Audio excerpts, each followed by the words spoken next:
রাষ্ট্রকে কারা শক্তিশালী করবেন। আল্লাহ আমাদেরকে তৌফিক দান করুন।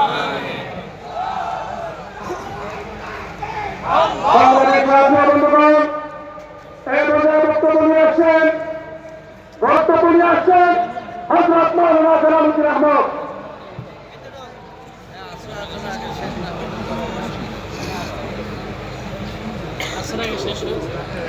আয়োজিত 15 বছর পূর্তি আজকের এই জাতীয় সমাবেশের সংগ্রামী সভাপতি, বাংলাদেশ খেলাফত মজলিসের মোহতারাম মহাসচিব, বাংলাদেশ খেলাফত যুব মজলিসের মোহতারাম কেন্দ্রীয় সভাপতি, বর্তমান বিশ্বের সবচেয়ে জনপ্রিয় ও নন্দিত নেতা আপসীন সিপাহসালার আল্লামা মামুনুল হক উপস্থিত রয়েছেন।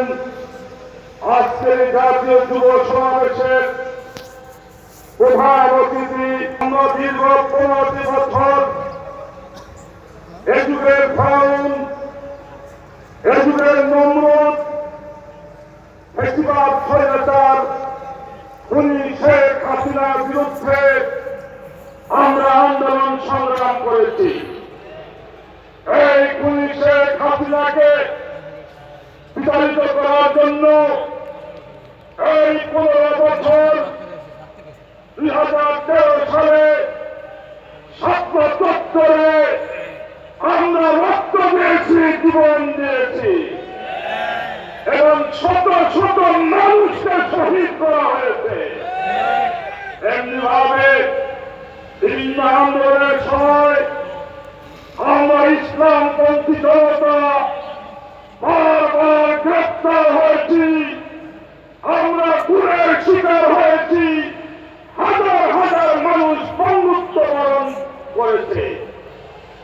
সর্বশেষ জুলাই আগস্টে ছাত্র জনতার গণঅভ্যুত্থানের মাধ্যমে এই খুনি শেখ হাসিনার বিদায় ঘটেছে। আগস্ট মাসের 5 তারিখে খুনি শেখ হাসিনা আওয়ামী লীগের নেতা কর্মীদেরকে ভবিষ্যৎ অন্ধকারে ফেলে রেখে সে তার পরিবারকে নিয়ে তার প্রিয় দেশ, তার পূর্ব দেশ ভারতে আশ্রয় নিয়েছে। কিন্তু খুনি শেখ হাসিনা ভারতে বসে অত্যাচারী বাংলাদেশের বিরুদ্ধে ষড়যন্ত্র করে যাচ্ছে। আমরা লক্ষ্য করেছি এই খুনি শেখ হাসিনার দূষণ আমাদের প্রশাসনে, পুলিশ প্রশাসন, জনপ্রশাসন সব জায়গায় এই খুনি শেখ হাসিনার রেসপেন্সার এবং দূষণ এখনো বিরাজমান। আমরা দেখেছি ইস্কনের মতো একটি জঙ্গি সংগঠন এই দেশে বিশৃঙ্খলা করার পায়তারা করছে এবং আমরা লক্ষ্য করলাম গত পরশুদিন বাংলাদেশের প্রশাসনের নাভি আমাদের সচিবালয় আগুন দেওয়া হয়েছে। এটা আমাদের বুঝতে বাকি নেই এই আগুন কারা দিয়েছে।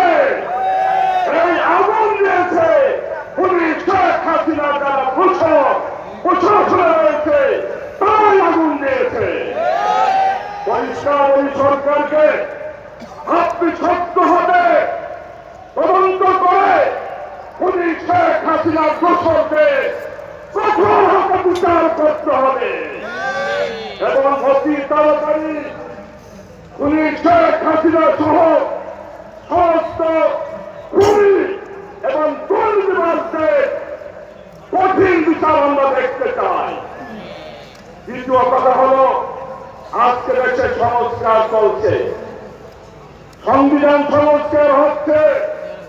আজকে যুব মজলিসের সমাবেশ থেকে আমি পরিষ্কার দাবি করছি সংবিধানে আল্লাহর উপর আস্থা বিশ্বাস এক সময় ছিল,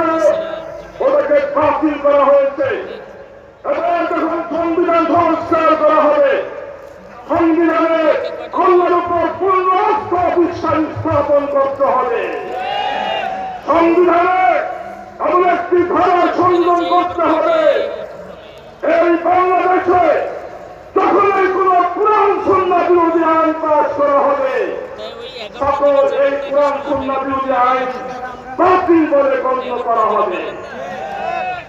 ভাইরা আমার, আমরা চাই আগামী বাংলাদেশ খেলাফতের বাংলাদেশ, আগামী বাংলাদেশ ইসলামী রাষ্ট্রের বাংলাদেশ।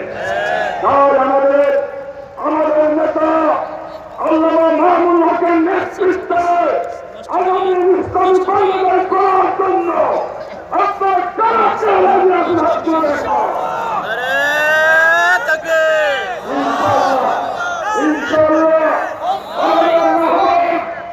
আমরা মামুনুল হকের নেতৃত্বে খোদার জন্য ইনশাআল্লাহ আমি আপনাদেরকে সেই সুন্দর খেলাফত ব্যবস্থা কায়েম করার আন্দোলনকে বেগবান করার আহ্বান রেখে আমার বক্তব্য শেষ করছি। খোদা হাফেজ। বাংলাদেশ জিন্দাবাদ। বাংলাদেশ খেলাফত জিন্দাবাদ।